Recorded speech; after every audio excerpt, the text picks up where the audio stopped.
Hi friends, ഡീസ് എഡ്യൂക്കേഷൻ്റെ പുതിയൊരു വീഡിയോയിലേക്ക് എല്ലാവർക്കും സ്വാഗതം. ഇന്ന് ഡിസ്കസ് ചെയ്യാൻ പോകുന്ന ടോപ്പിക്ക് സൈക്കോളജി എന്ന സബ്ജക്റ്റിലെ മോട്ടിവേഷൻ എന്ന ടോപ്പിക്കാണ് ഇന്ന് ഡിസ്കസ് ചെയ്യാൻ പോകുന്നത്. അപ്പോൾ ഈ ചാനൽ ആദ്യമായി കാണുന്നവരുണ്ടെങ്കിൽ തുടർന്നും ഇത്തരത്തിലുള്ള എഡ്യൂക്കേഷൻ വീഡിയോസ് നിങ്ങൾക്ക് ലഭ്യമാകണമെങ്കിൽ നിങ്ങൾ ഈ ചാനൽ സബ്സ്ക്രൈബ് ചെയ്യുക. ഈ വീഡിയോ ഇഷ്ടപ്പെട്ടാൽ തീർച്ചയായും നിങ്ങൾ ലൈക്ക് ചെയ്യുക, ഷെയർ ചെയ്യുക. നമുക്ക് ടോപ്പിക്കിലേക്ക് പോകാം. Motivation. The basic force behind all human activities is nothing but motivation. According to Guilford, a motive is a particular internal factor or condition that tends to initiate and to sustain activity. Thus, motivation includes all those internal conditions which help to begin an activity and pursue it with vigor.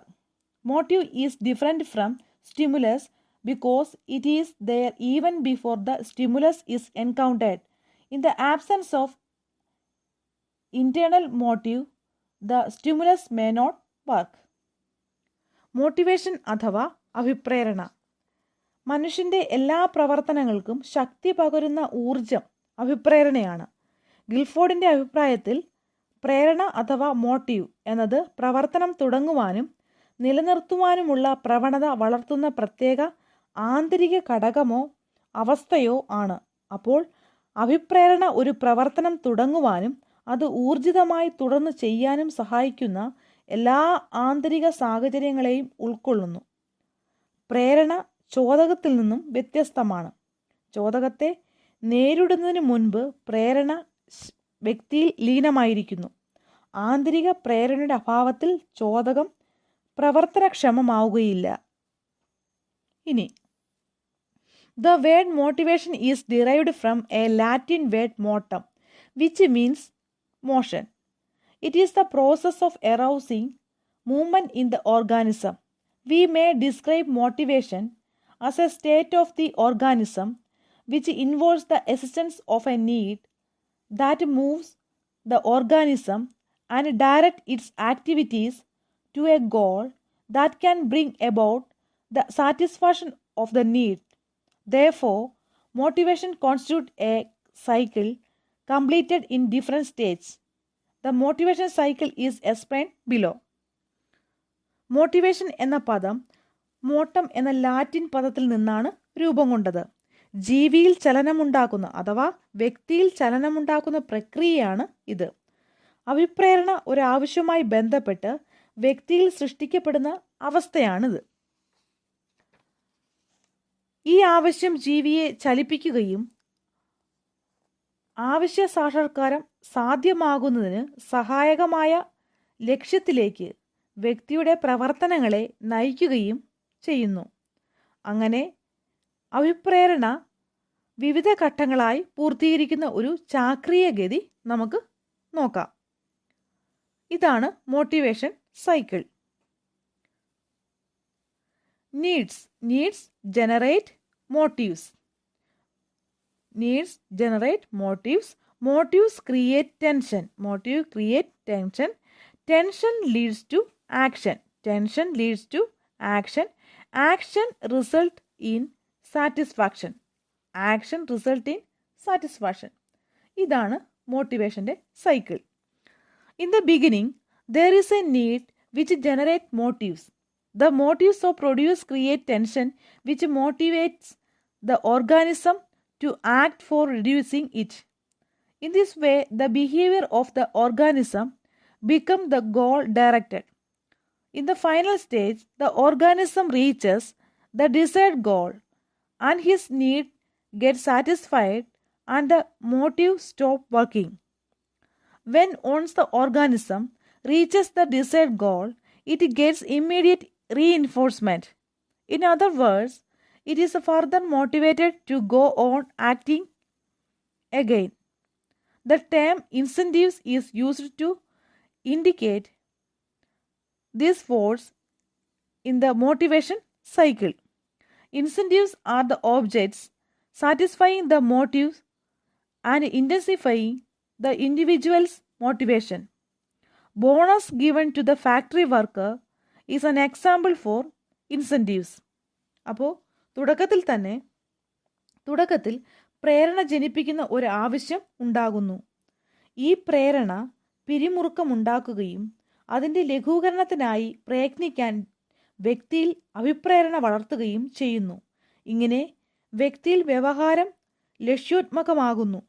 അന്തിമഘട്ടത്തിൽ ജീവി ലക്ഷ്യത്തിലെത്തുകയും അല്ലെങ്കിൽ വ്യക്തി ലക്ഷ്യത്തിലെത്തുകയും ആവശ്യം തൃപ്തമാകുകയും പ്രേരണയുടെ ശക്തി അവസാനിക്കുകയും ചെയ്യുന്നു. വ്യക്തി ഉന്നതമാക്കിയ ലക്ഷ്യത്തിലെത്തി കഴിയുമ്പോൾ അതിന് ഉടനടിയുള്ള പ്രബലനം ലഭിക്കുന്നു. മറ്റൊരു രീതിയിൽ പറഞ്ഞാൽ ജീവി തുടർന്നും പ്രവർത്തിക്കാൻ വീണ്ടും അഭിപ്രേരിതനാകുന്നു. അഭിപ്രേരണ ചക്രത്തിലെ ഈ ഉത്തേജക ബലത്തെ സൂചിപ്പിക്കാൻ സമ്മാനം അഥവാ പ്രേരകം എന്ന വാക്കാണ് ഉപയോഗിക്കുന്നത്. പ്രേരക ശക്തികളെ തൃപ്തിപ്പെടുത്തി വ്യക്തിയുടെ അഭിപ്രേരണ ശക്തമാക്കുന്ന വസ്തുക്കളാണ് പ്രേരകങ്ങൾ. ഫാക്ടറി തൊഴിലാളിക്ക് നൽകുന്ന ബോണസ് പ്രേരകത്തിന് ഉദാഹരണമാണ്. ഇനി intrinsic and extrinsic motivation. Intrinsic and extrinsic motivation. Motivation has been classified as intrinsic and extrinsic. They are also known as natural motivation and artificial motivation. അപ്പോൾ മോട്ടിവേഷനെ രണ്ടായി തരംതിരിച്ചിരിക്കുന്നു. ഒന്ന് ഇൻട്രിൻസിക് മോട്ടിവേഷനും രണ്ട് എക്സ്ട്രിൻസിക് മോട്ടിവേഷനും. ഇൻട്രിൻസിക് മോട്ടിവേഷൻ എന്ന് പറയുന്നത് natural മോട്ടിവേഷനാണ്. Extrinsic motivation എന്ന് പറയുന്നത് artificial മോട്ടിവേഷനാണ്. Intrinsic motivation emerges from within and is directly linked with the natural instincts, urges and impulse of the organism. The individual who is intrinsically motivated perform an act because he naturally gets interested in the activity and derives satisfaction in performing it. A good footballer playing football is an example. Intrinsic motivation creates spontaneous attention and interest and sustains it all along the course of an endeavor. അപ്പോൾ intrinsic motivation എന്ന് പറയുന്നത് ആന്തരിക അഭിപ്രേരണയാണ്. Intrinsic motivation എന്ന് പറയുന്നത് ആന്തരിക അഭിപ്രേരണയാണ്. ഉള്ളിൽ നിന്ന് പുറപ്പെടുന്നു. അത് വ്യക്തിയുടെ നൈസർഗികമായ വാസനകൾ, ത്വരകൾ, പ്രേരണകൾ എന്നിവയോട് നേരിട്ട് ബന്ധപ്പെട്ടിരിക്കുന്നു. ആന്തരിക അഭിപ്രേരണയുള്ള വ്യക്തി ഒരു പ്രവൃത്തിയിൽ ഏർപ്പെടുന്നത് അയാൾ അതിൽ പ്രകൃത്യാ തൽപരനായതുകൊണ്ട് അത് ചെയ്യുക വഴി അയാൾക്ക് സംതൃപ്തി ലഭിക്കുന്നത് കൊണ്ടുമാണ്. ഒരു നല്ല കളിക്കാരൻ ഫുട്ബോൾ കളിക്കുന്നത് ഇതിന് ഉദാഹരണമാണ്. ആന്തരിക അഭിപ്രേരണ പരപ്രേരണ കൂടാതെ തന്നെ ശ്രദ്ധയും താല്പര്യവും സൃഷ്ടിക്കുകയും അവ പ്രവർത്തനത്തിൻ്റെ ഒടുക്കം വരെ നിലനിർത്തുകയും ചെയ്യുന്നു. ഇതാണ് ഇൻട്രിൻസിക് മോട്ടിവേഷൻ. ഇനി extrinsic motivation. Extrinsic motivation refers to conditions that are external to the activity and the individual. Here the source of satisfaction does not lie within the task. That is, such kind of motivation has no functional relationship to the task. Reading books in the order to pass the examination is an example. The individual learns something not for its own sake, but for getting some external rewards. Extrinsic motivation എന്ന് പറയുന്നത് ബാഹ്യമായ അഭിപ്രേരണയാണ്. ബാഹ്യമായ അഭിപ്രേരണ സൂചിപ്പിക്കുന്നത് വ്യക്തിക്കും പ്രവർത്തനത്തിനും ബാഹ്യമായ അവസ്ഥകളെയാണ്. ഇവിടെ സംതൃപ്തിയുടെ ഉറവിടം പ്രവർത്തനത്തിനുള്ളിലല്ല. അതായത് അത്തരം അഭിപ്രേരണയ്ക്ക് പ്രവർത്തനവുമായി ധർമ്മപരമായ ബന്ധമൊന്നുമില്ല. പക്ഷേ പരീക്ഷ പാസ്സാകാൻ വേണ്ടി മാത്രം പുസ്തകം വായിക്കുന്നത് ഉദാഹരണമായി കരുതാം. കുട്ടി എന്തെങ്കിലും പഠിക്കുന്നത് പഠനത്തിനു വേണ്ടിയല്ല, ബാഹ്യമായ ഏതോ പ്രതിഫലം നേടാനാണ്. ഇതാണ് എക്സ്ട്രിൻസിക് മോട്ടിവേഷൻ. ഇനി അച്ചീവ്മെൻറ്റ് മോട്ടിവേഷൻ. നേടാനുള്ള അഭിപ്രേരണ. The theory of achievement motivation was developed by McClellan in 1951 at the University of Harvard. According to him, Human behavior is not intended to reduce tension and reach the state of physiological and psychological equilibrium. Rather, it is the desire to do better, to achieve the unique accomplishment, to compare with the standards of excellence, and to involve oneself with long-term achievements goals. He is also of the view that achievement motivation refers to the degree to the which a student desire to be successful. Within the context of the schooling, it refers to the degree to which a student desire to perform school tasks or attempt to monitor his or her abilities to reach the goal aspired. Students who have high achievement motivation work hard and perform well on task. Achievement motivation, നേടുവാനുള്ള അഭിപ്രേരണ സിദ്ധാന്തം Harvard സർവകലാശാലയിലെ മക്ക്ലെലൻഡ് 1951 ആവിഷ്കരിച്ചത്. അദ്ദേഹത്തിൻ്റെ അഭിപ്രായത്തിൽ മനുഷ്യൻ വ്യവഹാരങ്ങൾ ഏർപ്പെടുന്നത് പിരിമുറുക്കം കുറച്ച് കായികവും മാനസികവുമായ സന്തുലിതാവസ്ഥയിൽ എത്തിച്ചേരാൻ വേണ്ടിയല്ല, മറിച്ച് കൂടുതൽ നന്നാവാനും തനതായ നേട്ടങ്ങൾ കൈവരിക്കുവാനും ഗുണമേന്മയുടെ നിലവാരവുമായി സ്വയം താരതമ്യപ്പെടുത്തുവാനും ദീർഘകാല അടിസ്ഥാനത്തിലുള്ള നേട്ടം എന്ന ലക്ഷ്യത്തിനായി പ്രവർത്തിക്കുവാനും ഉള്ള ആഗ്രഹമാണ് അതിൽ കാണാവുന്നത്. നേടുവാനുള്ള അഭിപ്രേരണ പഠിതാവ് ഉന്നതമാക്കുന്ന വിജയ നിലവാരത്തെ സൂചിപ്പിക്കുന്നതായും അദ്ദേഹം കരുതുന്നു.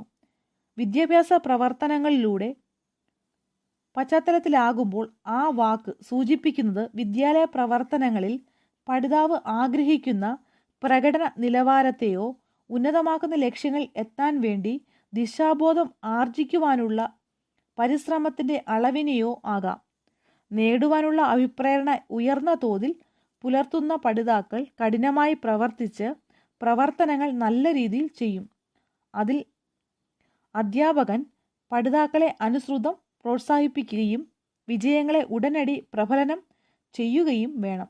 ഈ സിദ്ധാന്തത്തിൻ്റെ പ്രയോക്താവ് വിശ്വസിക്കുന്നത് നേടുവാനുള്ള ആഗ്രഹത്തിൻ്റെ ശക്തി ഓരോ വ്യക്തിക്കും വ്യത്യസ്തമാണെന്നും ഇതിനുള്ള അഭിപ്രേരണ ഏതു രീതിയിലുള്ള പരിസ്ഥിതിയിലും അവർ ആർജിക്കുമെന്നും ആണ് കരുതുന്നത്.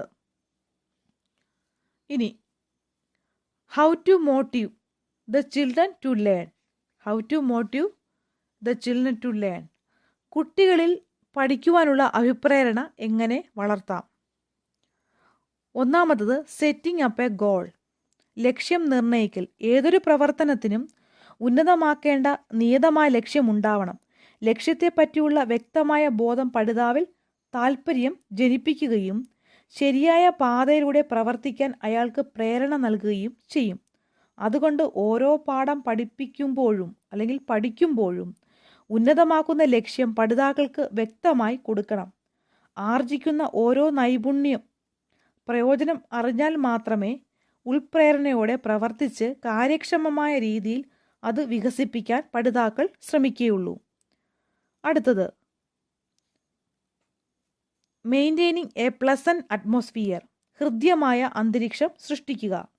പഠനത്തിന് അനുകൂലമായ ഹൃദ്യ അന്തരീക്ഷം സൃഷ്ടിക്കാൻ അധ്യാപകർ പ്രത്യേകം ശ്രദ്ധിക്കണം.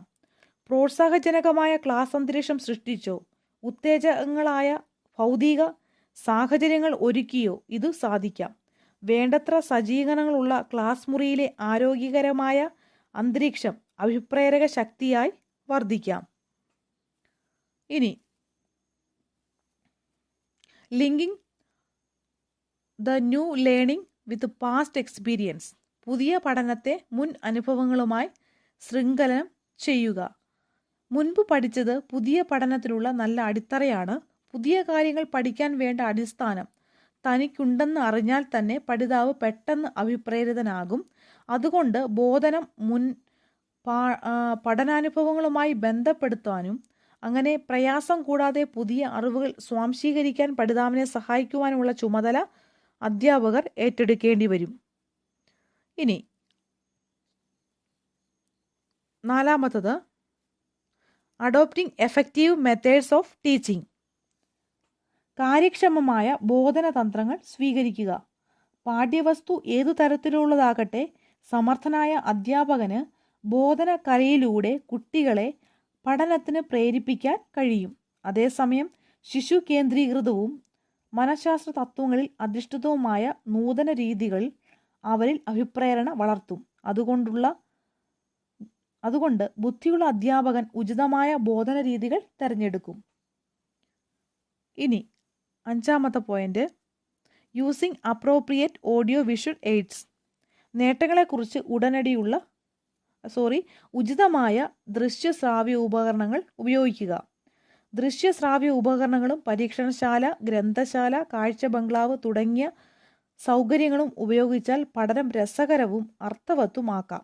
ഈ ഉപകരണങ്ങൾ കുട്ടികളുടെ ജിജ്ഞാസ ഉണർത്തുകയും ബഹുമുഖ ഇന്ദ്രിയ അനുഭൂതികൾ നൽകുകയും ചെയ്യുന്നു. തന്മൂലം അവ ക്ലാസുകളെ രസകരമാക്കുവാനും അപ്പോൾ പഠിതാക്കൾ അഭിപ്രേരിതരാവുകയും ചെയ്യും. അടുത്തത്, പ്രൊമോട്ടിംഗ് കോമ്പറ്റീഷൻ ആൻഡ് കോഓപ്പറേഷൻ. അത് പറയാം. അതിന് മുൻപായിട്ട് providing immediate feedback of achievements. നേട്ടങ്ങളെക്കുറിച്ച് ഉടനടിയുള്ള ഫീഡ്ബാക്ക് നൽകുക. വിദ്യാർത്ഥികൾക്ക് അവരുടെ ശ്രമത്തിൻ്റെ പുരോഗതിയെക്കുറിച്ച് അറിയാനുള്ള ആവേശമുണ്ട്. അത് നിറവേറ്റുക വഴി സ്വയം മെച്ചപ്പെടാനുള്ള ആഗ്രഹം പഠിതാക്കൾ വളർത്താൻ സാധിക്കും. അടുത്ത പോയിന്റാണ് പ്രൊമോട്ടിംഗ് കോമ്പറ്റീഷൻ ആൻഡ് കോഓപ്പറേഷൻ. മത്സരവും സഹകരണവും പ്രോത്സാഹിപ്പിക്കുക. മറ്റുള്ളവരെ നേട്ടത്തിൽ തോൽപ്പിക്കാനുള്ള ആഗ്രഹം എല്ലാ വ്യക്തികളിലുമുണ്ട്. അതിന് പ്രയാസം അനുഭവപ്പെട്ടാൽ അത് പരിഹരിക്കാൻ അവർ കഠിനമായി യത്നിക്കും. അപ്പോൾ ഈ മനോഭാവത്തെ ഒരു അഭിപ്രേരക ശക്തിയായി പ്രയോജനപ്പെടുത്താം. മത്സരം 2 തരത്തിലുണ്ട്. മറ്റു വ്യക്തികളോടും തന്നോടു തന്നെയുമുള്ള മത്സരം. ആദ്യത്തേതിൽ ഒരു അപകടമുണ്ട്. മറ്റുള്ളവരെ തോൽപ്പിക്കാൻ വേണ്ടി പഠിതാവ് തെറ്റായ മാർഗങ്ങൾ സ്വീകരിച്ചു എന്ന് വരാം. മറ്റേ രീതിയിൽ പഠിതാവ് തൻ്റെ മുൻ നേട്ടങ്ങളുമായി തന്നെ മത്സരിക്കുന്നു. ഇത് സ്വയം പഠനത്തിലേക്ക് നയിക്കുകയും ആന്തരിക അഭിപ്രേരണ, അതായത് ഇൻട്രൻസിക് മോട്ടിവേഷൻ ജനിപ്പിക്കുകയും ചെയ്യും. സഹകരണവും മത്സരവും ഇടകലർത്തി പ്രയോഗിക്കാം. ഇതിൽ ഒരു സംഘത്തിലെ അംഗങ്ങൾ പരസ്പരം സഹകരിക്കുകയും മറ്റു സംഘങ്ങളോട് മത്സരിക്കുകയും ചെയ്യുന്നു. ഇത്തരത്തിലുള്ള സഹകരണവും ആരോഗ്യകരവുമായ മത്സരവും വഴി സംഘബോധവും സാമൂഹ്യബോധവും പൊതു ലക്ഷ്യത്തിനു വേണ്ടിയുള്ള പരിശ്രമിക്കുവാനുള്ള താല്പര്യവും ഐക്യബോധവും അഭിലഷണീയങ്ങളായ മറ്റു പല സാമൂഹ്യ ശീലങ്ങളും വളരുന്നു. അതുകൊണ്ട് അധ്യാപകർ സഹകരണത്തിലും ഐക്യബോധത്തിലും അധിഷ്ഠിതമായ മത്സരത്തെ പ്രോത്സാഹിപ്പിക്കണം. അടുത്തത്, പ്രൈസ് ആൻഡ് ബ്ലെയിം. പ്രശംസയും കുറ്റപ്പെടുത്തലും. വേണ്ട രീതിയിലുള്ള അഭിപ്രേരണ ജനിപ്പിക്കാൻ വേണ്ടി ഉപയോഗിക്കാവുന്ന ഉത്തേജനങ്ങളാണ് പ്രശംസയും കുറ്റപ്പെടുത്തലും. ഇവയിൽ ഏതായിരിക്കും കൂടുതൽ കാര്യക്ഷമമെന്നത് പഠിതാവിൻ്റെ വ്യക്തിത്വം, അവ പ്രയോഗിക്കുന്ന സാഹചര്യങ്ങൾ, അവ പ്രയോഗിക്കുന്ന വ്യക്തി എന്നീ ഘടകങ്ങളെ ആശ്രയിച്ചിരിക്കും. ചിലരുടെ കാര്യത്തിൽ രണ്ടും പ്രയോജനപ്പെടും. മറ്റു ചിലരുടെ കാര്യത്തിൽ ഏതെങ്കിലും ഒന്ന് മറ്റേതിനേക്കാൾ മെച്ചപ്പെട്ട ഫലം നൽകും. അപ്പോൾ അധ്യാപകൻ കുട്ടികളെ നല്ലതുപോലെ മനസ്സിലാക്കി അഭിപ്രേരണ സൃഷ്ടിക്കാനായി പ്രശംസയും കുറ്റപ്പെടുത്തലും യുക്തിപൂർവം പ്രയോഗിക്കാൻ ശ്രദ്ധിക്കണം. അടുത്തത്, റിവാർഡ് ആൻഡ് പണിഷ്മെൻറ്റ്. സമ്മാനവും ശിക്ഷയും. സമ്മാനവും ശിക്ഷയും പഠനത്തെ പ്രോത്സാഹിപ്പിക്കാൻ ഉപയോഗിക്കാവുന്ന ശക്തമായ ഉത്തേജകങ്ങളാണ്. ശിക്ഷ ന്യൂനപ്രേരകം എന്ന നിലയിൽ ഭയത്തോട് ബന്ധപ്പെട്ടിരിക്കുമ്പോൾ സമ്മാനം അധിക പ്രേരകം എന്ന നിലയിൽ ഹിതകരമായ വികാരത്തെ അഭിലഷണീയമായ വ്യവഹാരവുമായി ബന്ധിപ്പിച്ച് പഠിതാവിൻ്റെ ചെയ്തികളെ അനുകൂലമായ രീതിയിൽ സ്വാധീനിക്കുന്നു. കഴിയുന്നതും ശിക്ഷയുടെ പ്രയോഗം ഒഴിവാക്കുന്നതാണ് അഭികാമ്യം. കാരണം അത് ഉത്സാഹത്തെയും നേതൃത്വ ഗുണത്തെയും സ്വതന്ത്ര ചിന്തയെയും സാഹസികമായ ജീവിതചര്യയെയും തടസ്സപ്പെടുത്തുന്നു. മറിച്ച് സമ്മാനം, സർട്ടിഫിക്കറ്റ്, മെഡൽ തുടങ്ങിയവയ്ക്ക് മനഃശാസ്ത്രപരമായ മൂല്യമുണ്ട്. അവ പ്രബലങ്ങളായി വർദ്ധിക്കുകയും പഠിതാക്കളിൽ സർഗശേഷി, അനുകരണ വാസന, ആത്മവിശ്വാസം, ആത്മാഭിമാനം, ജനായത്ത മൂല്യങ്ങൾ എന്നിവ വളർത്തുകയും ചെയ്യും. ഇതിനർത്ഥം ശിക്ഷയെ അഭിപ്രേരണ ശക്തിയായി ഉപയോഗിക്കാനേ പാടില്ലെന്നല്ല. ചില ഘട്ടങ്ങളിൽ അത് സമ്മാനത്തെക്കാൾ ഫലം ചെയ്യും. സമ്മാനം ഒരു ഉത്തേജകമാണ് എന്നു കരുതി അത് കുറ്റമറ്റ അഭിപ്രേരണ മാർഗമല്ല. അതിനുള്ള പരിമിതി അതുവഴി പഠിതാവ് പഠനത്തിൽ തൽപരനാകുന്നതിനു പകരം സമ്മാനത്തിൽ തൽപരനായി പോകാം എന്നതാണ്. ഉദാഹരണമായി, ഒരു കുട്ടി സ്വർണ്ണ മെഡൽ നേടാൻ കഠിനമായി പ്രയത്നിച്ചെന്നു വരാം. പക്ഷേ അത് ചെയ്യുമ്പോൾ പഠനത്തിലെന്നതിനേക്കാൾ മെഡലിനോടായിരിക്കും താല്പര്യം കാണിക്കുക. സമ്മാനവും ശിക്ഷയും അഭിപ്രേരങ്ങളായി പ്രയോഗിക്കുമ്പോൾ അധ്യാപകൻ ശ്രദ്ധാലുവായിരിക്കണം എന്ന് ഇതിൽ നിന്നും വ്യക്തമാണ്. അപ്പോൾ അടുത്ത കാര്യം, പ്രൊമോട്ടിംഗ് ഈഗോ ഇൻവോൾവ്മെൻറ്റ്. എല്ലാ കുട്ടികളിലും ആത്മാഭിമാനവും അന്തസ്സും പുലർത്താൻ പരിശ്രമിക്കും. പല അധ്യാപകരും കുട്ടികളെ പരിഹസിക്കുകയും അപമാനിക്കുകയും ചെയ്യാറുണ്ട്. ഇതല്ല അഭിപ്രായം ജനിപ്പിക്കുവാനുള്ള ശരിയായ വഴി. അതിനു പകരം അവരുടെ ആത്മാവബോധത്തെ അഥവാ കൂടുതൽ പ്രയോജനപ്പെടുത്തണം. സഹപാഠികളുടെ ഇടയ്ക്ക് ആത്മാഭിമാനം വളർത്തുവാനും അന്തസ്സ് വർദ്ധിപ്പിക്കുവാനുമുള്ള സാഹചര്യങ്ങൾ സൃഷ്ടിച്ചു കൊടുക്കാവുന്നതാണ്. അപ്പോൾ മോട്ടിവേഷൻ എന്ന ടോപ്പിക്കിനെ കുറിച്ചുള്ള പ്രധാന വസ്തുതകളാണ് ഇത്രയും. Thank you for watching.